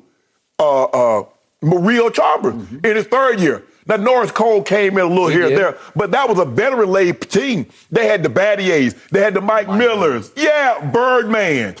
Skip, Anthony. Skip, this was a veteran team. So LeBron James I can't win with young guys unless you will give me a James Worthy. You win the championship, Skip, you get the number 1 overall pick. Ain't nobody you can't do that now. So for me, I didn't take it as a shot at Rob Pelinka. I took it as this is how LeBron James says, that's how you win a championship. Damn, trying to develop somebody. Give me somebody that's already developed. I want a newborn. I want the baby I want the 3-year-old, Skip. He already walking and talking, he can tell me what he needs, he or she needs. That's what I need. You know, I got to give you big props. I got to compliment you because you do such an extraordinary job of defending and apologizing for LeBron James. This is glaringly, obviously, a shot at Rob Pelinka. This is classic vintage LeBron on social, going cryptic, going passive-aggressive, where he never really spits it out. He never just pushes it out there for all to see and all to react to. Ain't nothing to see. You have to kind of scratch your chin a little bit. What's he saying here? Nothing. What's between the lines? Only skilled Bayless can decipher it. The line? My type of guy. Yes. Oh, F them picks. Okay. I'm sorry. I'm leaping to the conclusion. Exactly. We just passed the trade deadline, and everybody said, "What are the Lakers not doing? Not doing. Right. What are the Lakers not doing? They're doing nothing." And you can't tell me LeBron was happy with that. And there were many reports, starting with one on ESPN.com, that suggested that for the first time, Rob Pelinka said no to LeBron James, that he said, we are standing pat. Right. We are not going to make change for change's sake. Right, which I agree with. We gave up way too much for Russell Westbrook, to suddenly give up on the Russ experiment in midstream. We got to let it play out because we haven't done enough to put him in the right advantageous positions, and maybe he hasn't still done quite enough to sacrifice for the greater good of our cause. Okay, so that's what happened at the trade deadline, and I believe that the king did not like not being the king of his own palace, because I think he got his wrist slapped. I think they had to back off. And I told you from day one, I first guessed this like a month ago, you just have to go with addition by subtraction. But that's subtraction by subtraction. Okay. What is John Wall? Okay, it doesn't matter. He's a good guy. Don't win no championship. Okay, I'm just telling you, you don't need Russ to gum up the works. He's the fly in the soup. You have to just get rid of him, get out from under him. And I think you agreed with that. No, not for John Wall. I told you I didn't want the John with your trade. But you could get more out of John Wall in good ways than you can get out of Russ. Well, why haven't they gotten it out of him in Houston? Why didn't they get it out of him in Washington? If you could give you so much, if he got so much in it, let them pull it out of him. He's irrelevant to this process because all you need to do is get rid of Russ. No. That's priority one. Get rid of him. Mm-hmm. If it costs you a draft pick in 2027, what does it matter? Would it improve your chances down the stretch not to have to deal with Russ, not to try to figure out how to solve the Russ problem, which is, by your own confession and admission, is enormous. He's playing better, though. He's played a little better in 2 straight games. He still had 5 turnovers the other night. He is still running away with the turnover lead in the NBA. He had none in the fourth quarter. That's where it matters. He is still ranked 102nd of 104 free throw shooters, and he's your starting point guard. Right. He's still shooting 29-something% from 3. It is all-time pathetically bad, especially for the starting point guard of the Lakers. Right. You got to get rid of it. You got to solve your problem. We're not going to luxury tax. You have to cut your losses. We're not going into luxury tax for no John Wall. It is laughable to hear you talk about the Buss family not going into the luxury tax. Not for John Wall. Are you kidding me? The luxury tax. Jeannie Buss, the daughter of the great Dr. Buss, is saying, I don't want to go in the luxury tax, then you're just writing off the rest of the year. No. Yeah, No. It's not that I don't want to go in the luxury tax. I'm not going in the luxury tax. Skip, I will go in debt for a home. I'll go in debt for medical bills. I'm not going in debt for no damn car. I'm not doing that. I'm not going in debt for a piece of jewelry or a fur coat. Okay. A necessity, things that I think can improve my life, I'll go in debt for. Okay. If you're going to give me somebody that's going to improve the Lakers, I'll go in debt for that. John Wall is not improving it, and I'm not going in debt for it. Okay, and instead you have hit the wall. Instead of acquiring the wall, you have hit did it. That's okay. Right? Russ, we're going to figure this thing out. We're going to be in the play-in tournament. We're going to have to win 2 games, which I believe we're more than capable of. This is pathetic. You're crawling now. You're begging. We got to do what we got to do. Figure out how to win 2 games to get into the playoffs. We ain't got to figure it out. We ain't got to figure it out. We know who we got to beat. We got to beat the two teams that's in front of us, which we can do, which we will do. Just not too long ago, LeBron James said whoever invented this format should be fired. Remember that? Yeah, but you know. And now it's the format that gets him a chance to get into the back end of the playoffs. I remember when people said the same thing about Google. Google tried to sell itself to Yahoo for $1 billion. They say you're overpriced. You think they would take that right now, Skip Bayless? I remember when Microsoft tried to buy Yahoo for $30 billion. Nah. And guess what? Somebody bought them the other day for about $5-6 million. Okay. Now we're talking about LeBron playing for a dying business called the Lakers. Hey, it's dying. It didn't seem like a good idea at the time, but now that we need it. This tweet is classic. Passive-aggressive. There ain't no classic nothing. Blame deflection. You just said you blame to the deflection. conclusion. It's like LeBron is sending the message to his billions of blind witnesses out there. He's saying, hey, don't blame me. Blame my GM. No. This GM, this championship GM of my Rams, and he's now the biggest Rams fan. I thought he was a Cowboy fan, then I thought he was a Rams fan. No. Now He explained it to you. He says he's a Cleveland Brown fan at heart. He says, but he will support the city, the teams in which city he's in. The Miami Dolphins, the Miami Hurricanes. He's done that. So now he's in L.A. It's only natural. I once witnessed LeBron James on the field in Cleveland ahead of a Browns game against my Dallas Cowboys wearing an Emmitt Smith jersey on the field. I'm 22. Yeah, everybody like the Cowboys. In your face, Browns. You like the Cowboys. You're a Browns fan? Where are you? You're a bandwagon rider. You're a front runner. Hey, look.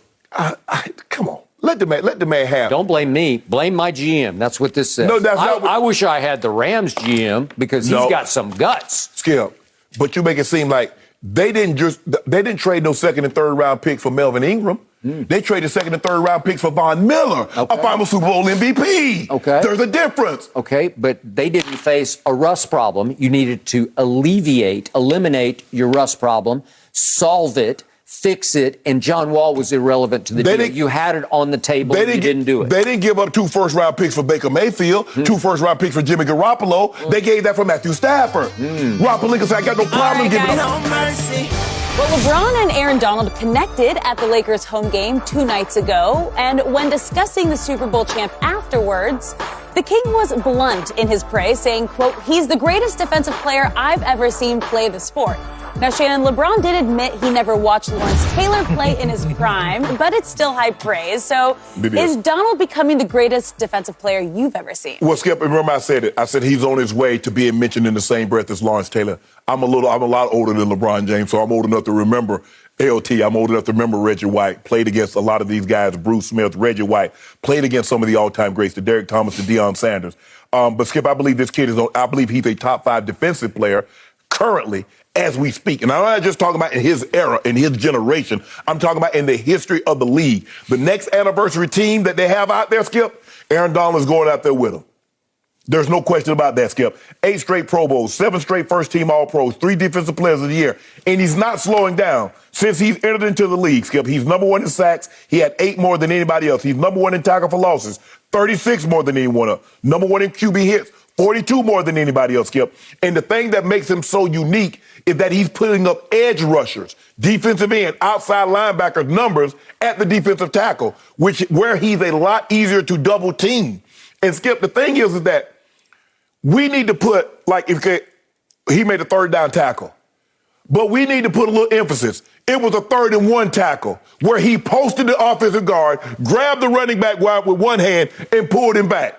Okay, the 4th down stop. That was the game-ending drive in which he stopped. So we need to put a little bit more value. It's just not good enough, he made a tackle on 3rd down.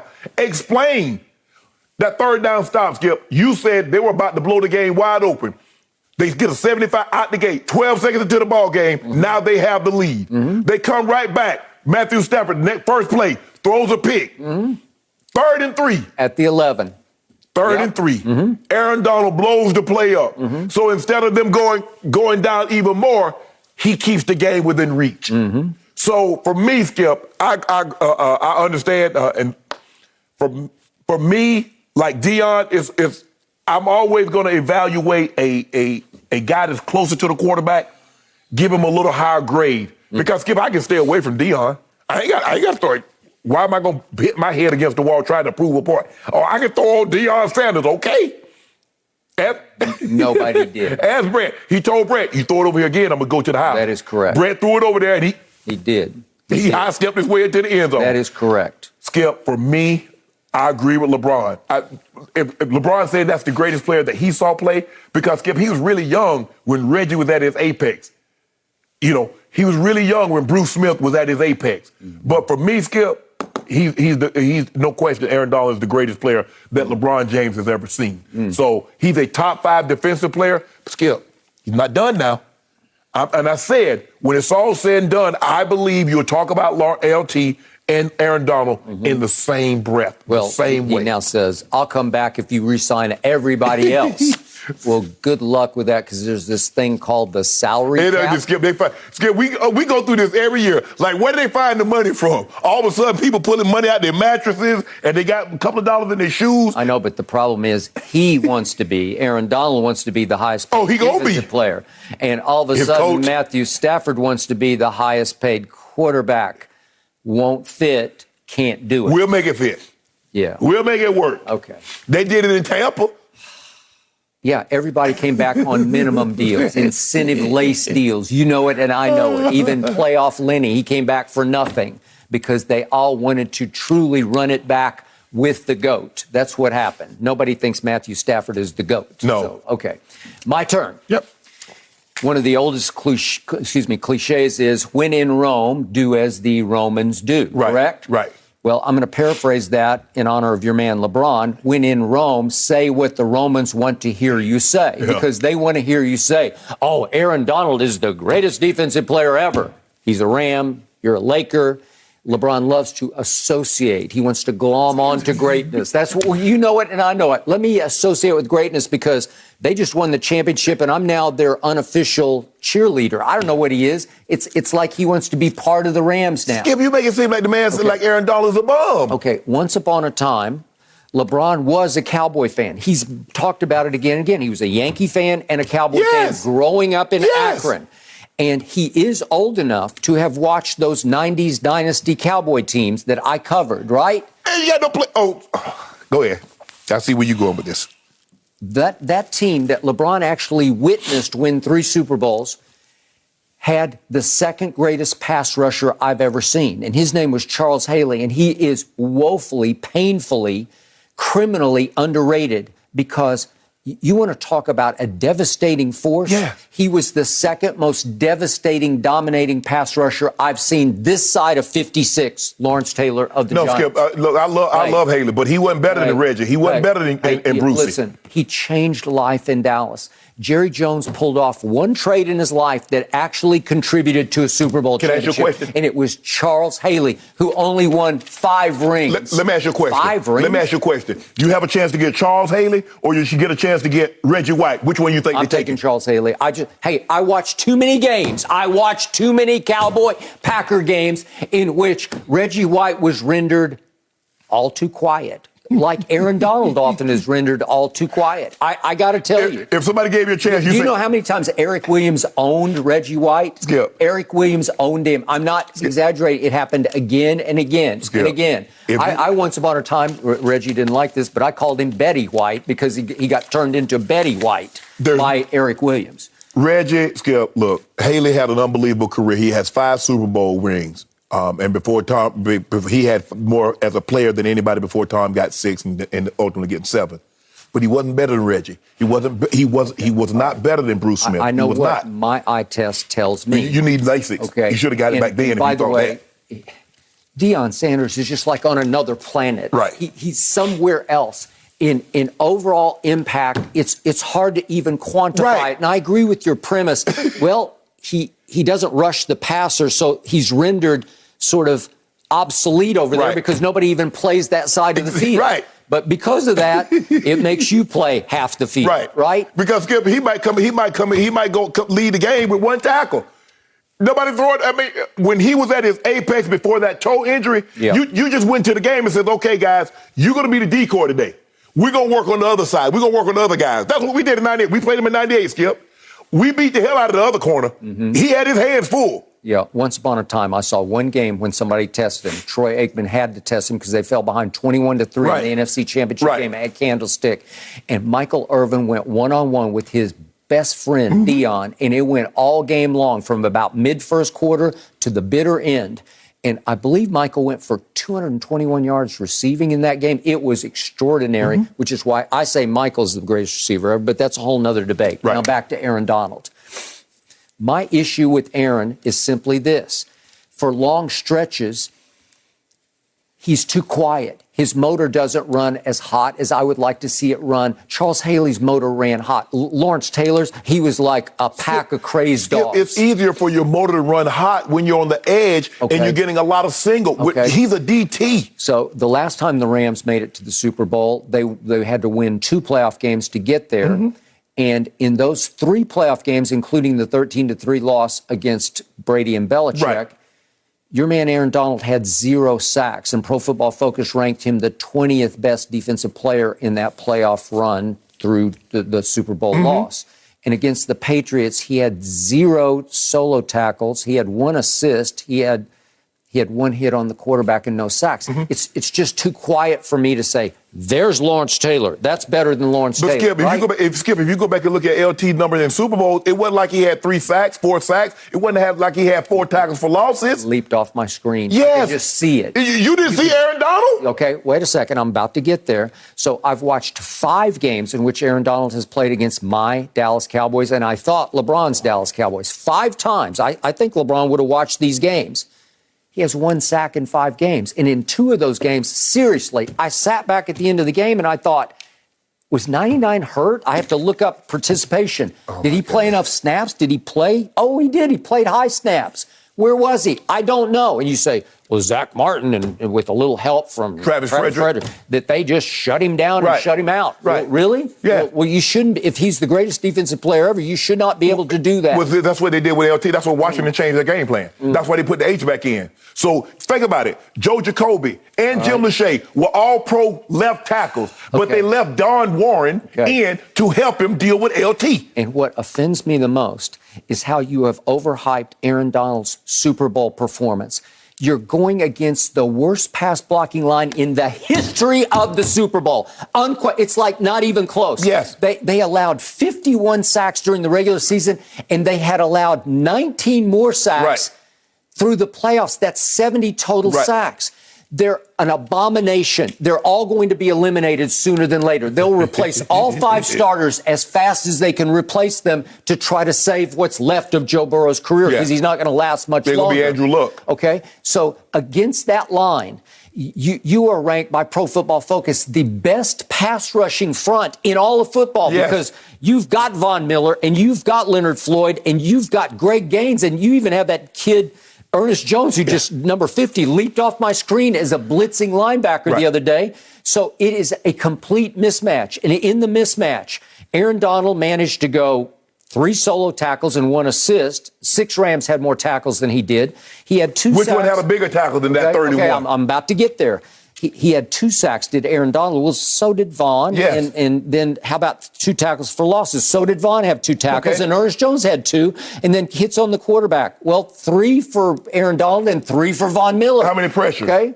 He had 7 quarterback pressures. All right. So let's go to the key play. And I actually gave you huge credit for this on Monday's show, was the one-arm stonewall stop of Samaje Perine. After I post the guard. Okay, so then I hear Zach Taylor yesterday admit that he completely screwed it up. And I didn't let this go in my brain. Guess who was supposed to be in the game for that play? Joe Mixon. Joe Mixon at that point had carried 15 times for 72 yards. That's a 4.8 average, almost 5 yards a game.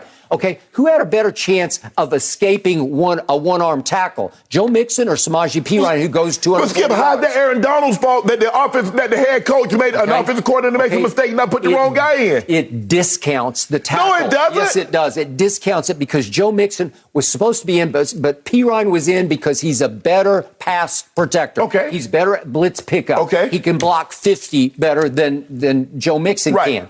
Well, then they actually leave Samaje in the game because I told you the last pass where he sort of slips out of Aaron's grasp and flings it wasn't a sack. Right. It was a catchable ball. It was like a miraculous. It wasn't no catchable ball. I think it was. I think if he had seen it coming and made a play for it, he's just sort of deer in headlights on it. I think Joe Mixon would have at least made a play on the ball. So my point is, in the end, if Joe Mixon is in the game, maybe you don't get credit for that. No, Skip, we can't do that because if Russell Wilson doesn't throw an interception, Tom Brady doesn't have number 6. So we can't. We got number 5. So we can't do that, Skip. Let's not do that. Okay, but how can you overhype what Aaron Donald did against the worst pass blocking line? He did what he should have done. But that's the thing. When you need a stop, when you need a play, that's what your Cowboys don't do. When they need a play, they don't get it. Well, they could have done it against that line. I don't think so. I'd like to see Micah against that line because it would be 11 from Evan all over. Well, all you had to do is, hold on, you was in the playoffs. All you had to do is win your game, beat San Francisco. Yep. All you had to do is beat the Rams and keep going. And you could have had your shot at that line. You don't get to say, I wish Micah had a chance. He did. He could have. The Rams and the Cowboys made the playoffs. One team kept winning. The other team was one and done. But I'm not going to allow you to minimize or discount what Aaron Donald does because the incompetency of someone else's coach. I just did. And I discount what LeBron said about greatest defensive player I've ever seen. Skip, that's what he's seen. Skip, you do realize LeBron is 37. A lot of these guys, Regis retired 20 plus years ago. LeBron... Athletes now, Skip, they critique other athletes. They're looking at them at a different lens as opposed to a 13, 14-year-old guy. He's a fan. He's just like, oh, yay. But as an athlete, I critique other athletes, regardless of the sport. And for LeBron, being the age that he is and critiquing athletes, football players, he's like, that's the greatest defensive player that I've ever seen. When the game ended the other night, what was the first thing LeBron did? He went straight to Aaron Donald, sitting courtside, and embraced him. And he dabbed him up. He hit that 3. You saw he hit that. Give him some of that. LeBron, let's talk about 2 some goes to NBA another. goats 1 goes to another goat. No mercy.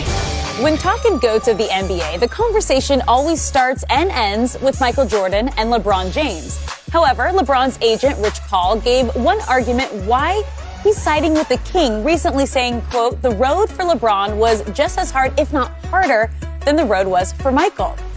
Shannon, do you agree with Rich Paul? I do, because LeBron James had to do everything in the shadow of Michael Jordan. Michael Jordan never had to worry about a comparison. And because I got to come out here every day, Michael Jordan would have never done this. Michael Jordan would have never said that. That is Michael true, Jordan. True. Yeah. So, with that being said, now let this sink in. Michael Jordan had the luxury of going to college, spending 3 years with arguably a top 5 coach as his mentor and his head coach, Coach Smith, Dean Smith. LeBron James had the luxury of being raised by a single parent, moving place to place, living on a lot of different locations, getting drafted out of high school at the age of 18, coming in and saving a franchise. That's what he had to do. As a teenager, Michael Jordan as a teenager was at college, eating food in the cafeteria, calling his mom to send him money so he could buy stamps. LeBron James never had that luxury. And the expectations and the jealousy. Because when Michael Jordan got that shoe deal, they was like, well, okay, dude is flying through the air. Air Jordan it is. LeBron James came into the NBA, Skip. He had a $100 million contract, and he had never, ever dribbled an NBA basketball except at the scouting combine. Never in an actual game. So the jealousy was already there. At least the people started getting jealous of Michael because Michael was playing and he was doing things they had never seen. The fans were going crazy. I don't think Michael had people smiling in his face, all the while hoping that he fails.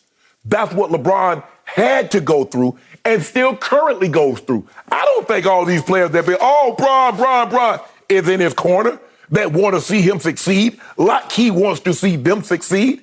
So I agree with everything. I don't really know everything that Rich said, and without the context of what he's saying it in, but I agree.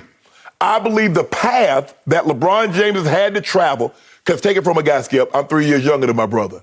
So I always got the comparison. Now, I embraced it because I wanted to be like my brother. Everything that he did, every number that he wore, I got it. Every position that he played, I played it. I went to college, got my first college girlfriend, identical to what my brother was dating in college. Identical. Same hairstyle, same complexion, same build. Even the teeth were exactly the same. That's how much I wanted to be like him. I think LeBron wanted to be like Mike in sense of a brand, the fan adulation, but Skip, that's not what he does. He's a totally different player. Kobe, from the makeup, the size, the build, was more Michael than LeBron. LeBron build is more like Magic, tall, like 6'9", like Magic, but he's built like Karl Malone. But I agree with Rich Paul. And if you look at Skip, what he had to go through, the Bad Boy 2 Pistons, Sheed Wallace, Ben Wallace, Rip, Chauncey, Tayshaun, Skip, they had gone to 6 straight Eastern Conference Finals. We saw what they did to the Shaq and Kobe Lakers. We saw them go to a Game 7 against your Spurs, and LeBron broke them up.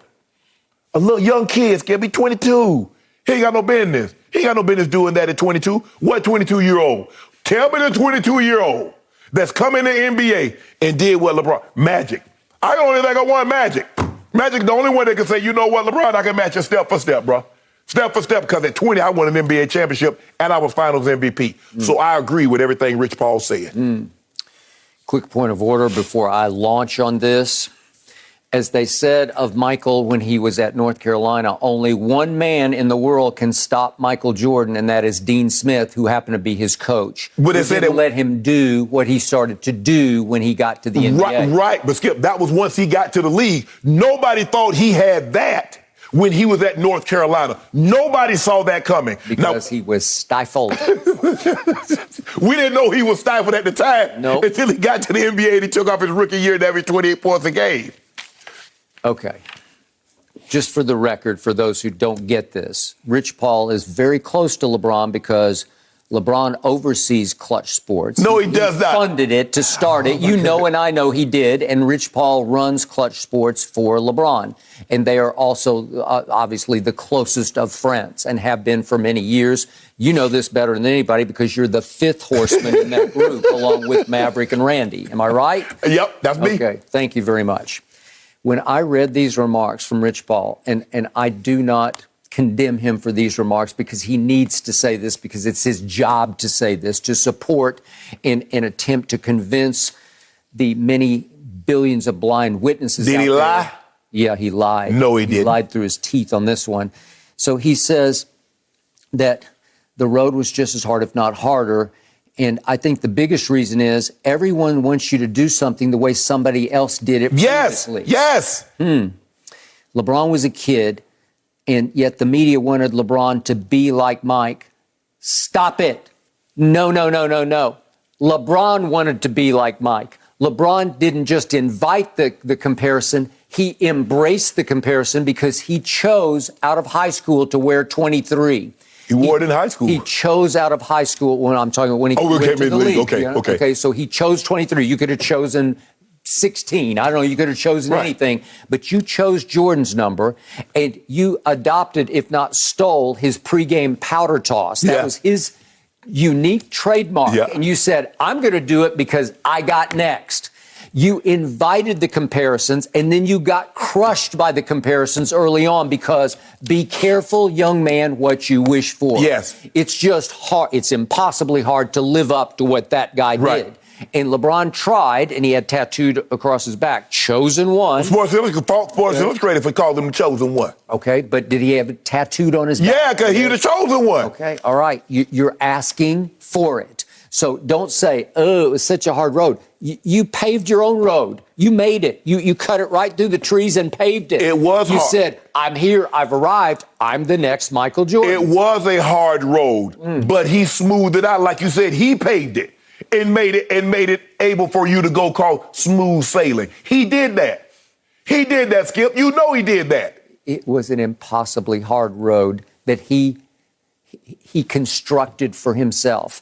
And he began to fail at it because he kept getting to finals. And when you talk about hard road, you want to talk about the easiest path to finals in the history of finals. His whole career had been spent in the Eastern Conference, and it was the Leastern Conference when he was there. It was the Beastern Conference when Jordan was having to fight through it to get to finals. Oh, my goodness. And Jordan had to fight. All of Jordan's finals, quote unquote, happened before the finals. If you don't mind me asking, how many Hall of Famers were on that Knicks team that he had to fight so hard to get over, to get through? How many Hall of Famers? Patrick Ewing. It's loaded. Patrick Ewing. Patrick Ewing, Mark Jackson, Anthony Mason, Charles Oakley, John Starks. Hall of Famers. Have to keep on going. Hall of Famers. What about the Big Three Celtics? How many did the Big Three Celtics have? They got three. Now, I know they got three in the Hall of Fame already. Paul Pierce, Ray Allen, and Kevin Garnett. That's three. Rajon Rondo has an outside chance of making the Hall of Fame. We agree with that? Are we talking about the teams that stopped Jordan in his young tracks? Yeah. That 86 Boston team, it might have been the greatest team ever. Hold on. If you to go, you got to get past them. That's what you tell me about LeBron. You told me if LeBron was what I thought he was to be, he should have got past Golden State. He should have got past Tim Duncan Spurs. That's what you told me. Game one against those 86 Boston Celtics, Larry Bird, your favorite player growing up, said... It was game two. Game two. Yeah, 49, he had 49 in game one. Well, I think it was after game one that Larry said it. Are you sure? I'm almost certain. Well, okay, after one of those... I think he had 49 in game. He had 49 in game one. Well, he said that was God disguised as Michael Jordan. Yeah. Right? Well, nobody ever said about LeBron that's God disguised as LeBron. Hold on. No. So if he was God disguised, so how he missed the shot in overtime that would have won the game? God would have done that. Well, he scored 63. Right? In double overtime, yes, and they lost. 63. Think about it. Now, you told me everybody has been beaten. When Devin Booker scored 70 and held up the 70 sign, everybody said, why are you holding up 70? You lost. When LeBron James dropped 51, 8, and 8 in game one, you lost. Michael Jordan is the only guy in sports history that gets lauded in a losing performance. We've never seen that before. We don't even talk about Tom Brady. You do, but nobody talks about Tom Brady throwing for 505 against the Philly in a losing effort. Only Michael Jordan has a statue built on a 63-point losing performance. LeBron James has had great performances in which he's lost, and we kill him. Michael Jordan went 6-0 in the finals with 6 MVPs. Whoa. It's game over. Hold on. So what about before he got to the finals? So what about those first rounds? Does not that count? He ran into two of the greatest teams ever. It doesn't matter. He's the GOAT. And Isaiah's. But you told me he's the GOAT. You told me he got to overcome that. A book got written about what the Pistons were doing to Michael Jordan called the Jordan Rules. It took a new set of rules to keep God disguised as Michael Jordan from doing that to them. But you know what, Skip? You would have me beat. If he beat Magic, if he beat Prime Magic with Kareem and James Worthy in their heyday. Magic was pretty good at that point. It was James Worthy and Byron Scott, and he beat them in his first finals. Magic Johnson hamstring had fallen off the bone. The man had gone to 9 finals in 12 years. Stop it. No mercy. Despite all of the rumors of where the back-to-back MVP Aaron Rodgers will be taking snaps next year, the Packers are doing everything in their power to keep their signal caller in Titletown. The Packers are expected to hire Tom Clements as their quarterback coach. Clements was Rodgers' QB coach back in 2006 and had a variety of roles in Green Bay for a decade. Shannon, does this clinch Aaron Rodgers remaining with Packers? No. But hell, while they at it, they might as well bring back Clay Matthews and Jordy Nelson and Jeff Janis, Skip, all the guys that... I think Aaron would second that emotion. Exactly. All the guys that Aaron Rodgers got upset that the Packers released that he thought was before their time, Skip. Look, of course the Packers have made it abundantly clear this year, unlike years past, that they're going to do everything they possibly can to say, look, Aaron, we're willing to go all in for you for as long as you want us to. Now, Aaron says, okay, why didn't y'all do that earlier? You went all in on another quarterback. You traded up to get another quarterback. Skip, you know Aaron Rodgers is a guy, Skip. He petty. He don't forget anything. If he feel you slighted him in the least at any point in time in his, he'll be 39, in his 39 years of existence, he'll hold that against you. Now, I get what the Packers are doing, and they're rightfully so. If you don't believe Jordan Love is the guy, I mean, you'll never know. Hell, they didn't know if Aaron Rodgers was the guy. They were just ready to move on from Brett Favre with all the uncertainty year after year. Skip, I'm retired. Nah, I'll come back. I'm retired. I'll see you in training camp. And they got tired of it and they said, okay, we're moving forward. In this situation, Skip, I don't have a problem with it. They got to pull out all the stops. They got, if he wants someone else, guess what? They're going to bring him back too. If he had a favorite receiver coach, a favorite strength and conditioning coach, they're going to do everything they possibly can. Because what are the choices? They feel they still have a window. They're going to try to my thing is, I thought with all indications, Skip, they're going to probably have to lose one or both of the Smith guys, Preston or Zadarius. Yep. Now it looks like they might be willing to rework some of those contracts in order to get them because they still got that big payday of that new wide receiver. They got to make a decision. They're going to lose Douglas. Skip, they're going to lose him. Somebody's going to pay him a boatload of money. He had too good of a season coming off of Arizona practice squad to remain in Green Bay on a minimum on a bull jive deal. So for me, Skip, I don't believe that this is like, okay, Aaron's like, even though he did give the guy credit during his acceptance speech. He mentioned him by name, so it just goes to show you what he thinks of him. But I don't think that's going to have the impact that the Packers want. I don't think that's going to be the reason. I think if he goes back to Green Bay, it's going to be another reason other than Tom Clement. So I need you on record. You are still dug in. He going to Denver. Going to Denver. Yep. Aaron Rodgers will play football next year for the Denver Broncos. Yep. Welcome to Bronco country. Okay. Once a Bronco himself. Are you in the Ring of Honor? Do they have Ring of Honor? I am. Okay. I got a statue. I got a monument in Monument Park, too. I do. So you're speaking probably mostly with your heart over your head. Yep. I am here to tell you, as I told you all last offseason, Aaron Rodgers will play for the Packers next year. You can book it. Book it now. This clinched it. They clinched it. Because blast from the distant past, you go all the way back to Tom Clements, now 68 years of age, with whom Aaron had by far his most success through his Super Bowl season, obviously, in those seasons right around the Super Bowl. That's when he was at his apex along with Tom Clements. And when Mike McCarthy did get the play calling finally yanked away from him, at least for a little while in 2015, Tom Clements took back over calling plays because that's what Aaron wanted. He wants to retire a Green Bay Packer. He does not want the pressure of having to go be the savior for your Denver Broncos. And you know, and I know, if he got traded there, and it would require trade because he's still under contract for one more year with the Green Bay Packers. If it were a trade, and it would have to be a pretty massive trade because Green Bay is going to ask for your sun and your moon. They're going to want the ninth pick this year. They're probably going to want Patrick Surtain. They're probably going to want one of those receivers, and those young receivers. I'm not sure that would be worth it for your Denver Broncos. But it is worth it for the Packers to hang on to him because they are now kneeling at his feet. They are at his mercy. They are saying, please don't leave. He has recreated all the sympathy in the world, even though, once again, he came up way short and shrunk in the playoff game at home in Packer weather at Lambeau. You know what I'd do if I was Aaron Rodgers? I call up Mark Murphy. Did you really tell them? Did you really tell somebody? Don't be the problem, Aaron. You told somebody that you told me not to be the problem. Oh, you did do it. I'm out of here. You double-crossed me. Okay. That's what I would do. You could try that, but I think he's effectively already done that. He called their hand and their bluff on Jordan Love by winning back-to-back MVPs. Yeah, Skip. So now there's a report out there, Packers brass don't trust Aaron Rodgers in January and February. Well, how can you? Right. He's 7-9 in the playoffs since the Super Bowl. Okay, and that's what this is about. This is not about the regular season. This is about January and February. Okay, but you're stuck because he's the back-to-back MVP. Okay, but what did that get you in January and February? Okay, it doesn't matter because you are a prisoner of Aaron's back-to-back MVPs. You're just going to roll the dice again and hope that he figures something out in January and February. Well, look, I would agree with you. You look at the last two guys that have left and that were historically great at one franchise and go to another. We saw what Peyton did when he left Indy. They went to 2 Super Bowls. They won one. He was a Super Bowl MVP. Yep. Tom Brady left, wins the Super Bowl, makes it to the playoffs. So that would be, he's in that Aaron Rodgers, Tom Brady, Peyton Manning. Okay, You could say Brady's number one because he's won the most Super Bowls, but all of them right there in the cluster. Mm-hmm. And so that would be the expectation. It would be. If Aaron Rodgers were absolutely. Denver, it doesn't matter where he goes. If he goes, the expectation is. It would be we got our next Peyton, okay? Or Tom. But mostly because Peyton did that. Right. Remember, Peyton got pushed out the back door in Indy. Right.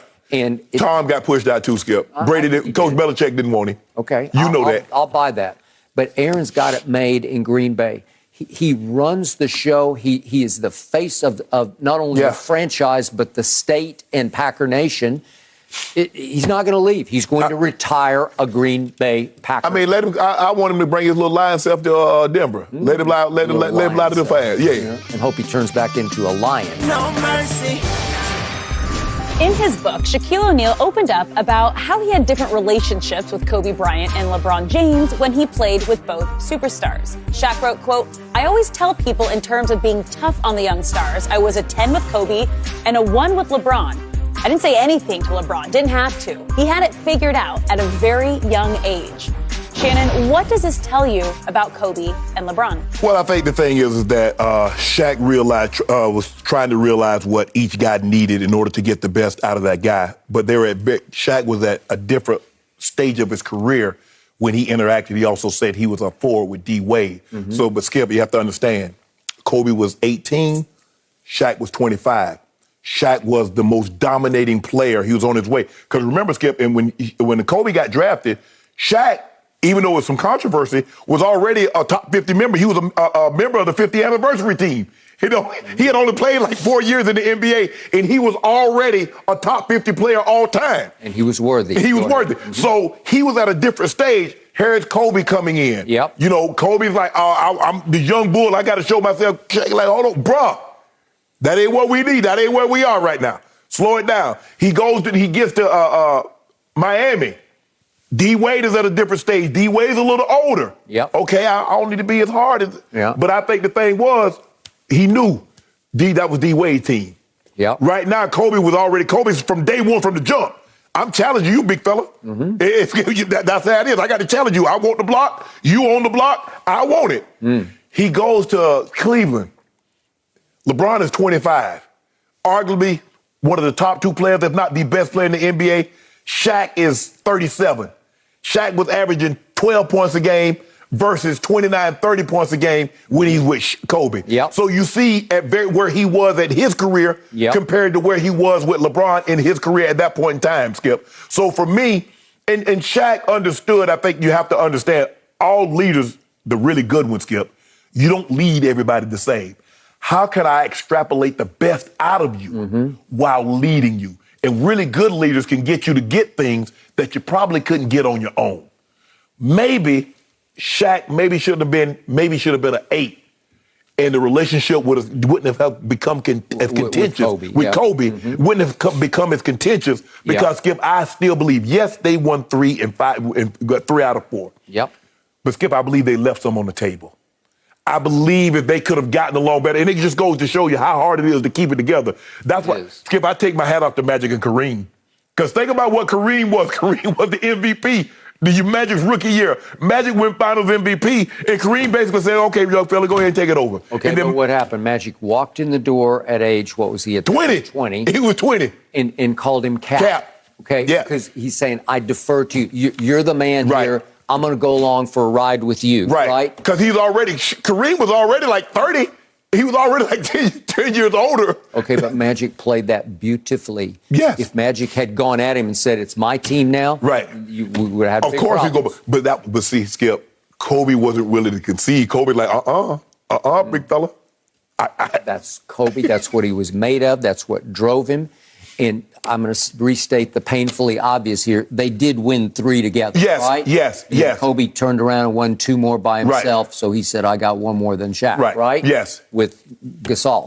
Okay. Yes. All right. So you're right. Shaq was nearing the end of the line when he got to Cleveland. Yeah, 18, if I'm not mistaken. Right? Okay.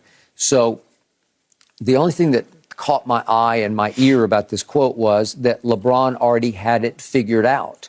Yet, if memory serves, they got to the Celtics in the the second round of the playoffs. And remember, they get up 2-1. And I told you that game that he played at Boston Garden on a Friday night, put them up 2-1 was, to me, it's right up there. It's a top 5 game for LeBron. I got it top 2 because it was extraordinary.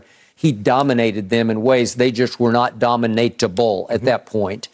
And yet, they internally combusted because they had some big locker room issue, remember, from over games 4, 5, and 6, and it was reported by ESPN that LeBron was having such locker room problems concerning a teammate that he had to be sedated before games 4, 5, and 6. That's what got reported. That was the sedation period, okay, for 3 games. And they just fell completely apart right before your very eyes, and Boston roared back to win those 3 games and to win the series. So I'm wondering what Shaq saw then. Could Shaq have intervened and tried to help out this situation? Because he says, I'm only exerting 1 in trying to help LeBron. Well, maybe he needed to exert an 8 at that point. But here's the thing, though. He can't exert an 8 because it's LeBron's team. And like you said, you see what Magic came in and said, okay, Cap, what you need?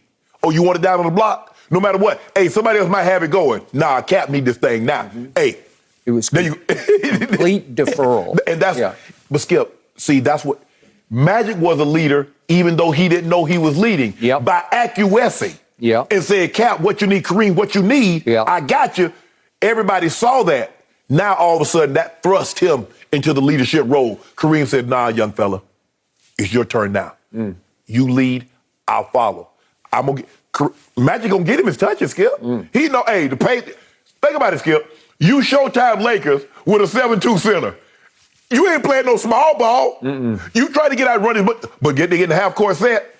Kareem go to that block, Skip, what'd he do? He gonna throw that hook over the left, he gonna throw it over the... But what did they become known for? Showtime. Yes. For running and gunning, right? With Kareem. Yes. But you know, Skip, in the half court, what you going to do?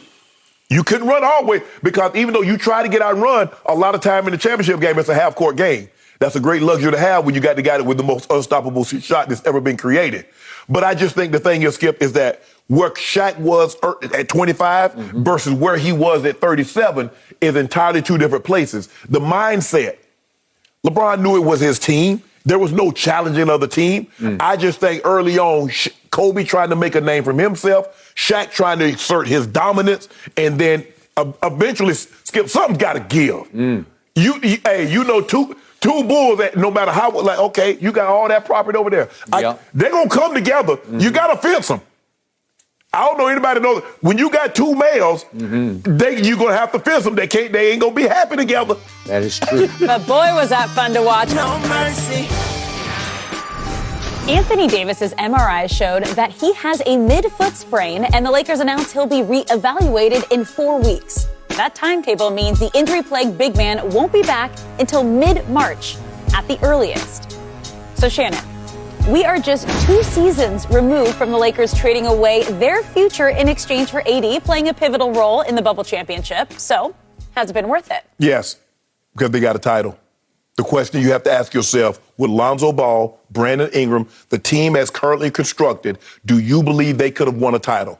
I do not. Anthony Davis was sensational. He averaged 28 and 10 in the bubble playoffs. LeBron became the first guy to win Finals MVP with 3 different teams. But the NBA, it's about winning titles. You get LeBron James. LeBron James comes to your team. KD comes to your team, Skip. It's all about winning a championship. And if you have to trade future assets to win this title now, that's what you do. You also gave up 3 first-round picks and a second. It was worth it because I don't believe considering where the Lakers were drafting, what were you gonna get? You're not in the lottery. You're not a top 5. You're not getting any top 5 guys. It's not like they traded Jason Tatum and Steph Curry and Luka Doncic. That's not what they traded. So it was absolutely worth it. Look, all these guys Brandon Ingram became an all-star. Lonzo Ball is a two-way player. He's turned himself into a very good player, Skip. He can shoot the 3 ball now. He's better free throw. We know he can always defend. Josh Hart is a 3-and-D guy. I like Josh Hart. So do I. But Anthony Davis, it was absolutely worth it. I first guessed all this when they made the trade. I said, if you look carefully at what happened to AD in New Orleans, he was the PER prince. He either led in player efficiency rating or he was at the top 2 or 3 year after year. Yeah. But he was often hurt. He was fragile at best. Yes. And he could be fragile mentally in the postseason because he was not an aircraft carrier. He couldn't put the team on his shoulders and carry them in the postseason. And I'm not sure why. It's his motor doesn't run hot enough. It does not. That it inspires a team on a nightly basis because you know and I know it has plagued you from the start. You never know if he's going to show or not. You never know if he's going to be hurt or not, and here we go again. But even when he's healthy, you can never be quite sure what you're going to get on a nightly basis because some nights you get top 5, and some nights you get top 75. Yeah, I get 30 and 15 against Joel Embiid, and then I get 17 and 5 against Kevon Looney. What?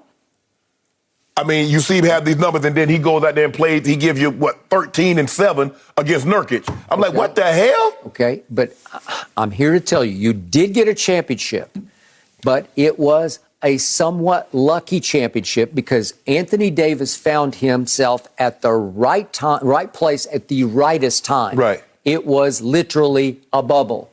He did not have to play in front of any fans. And I think it helped him because I don't think he rises and shines before big crowds in big moments. I think what helped him the most, Skip, was what?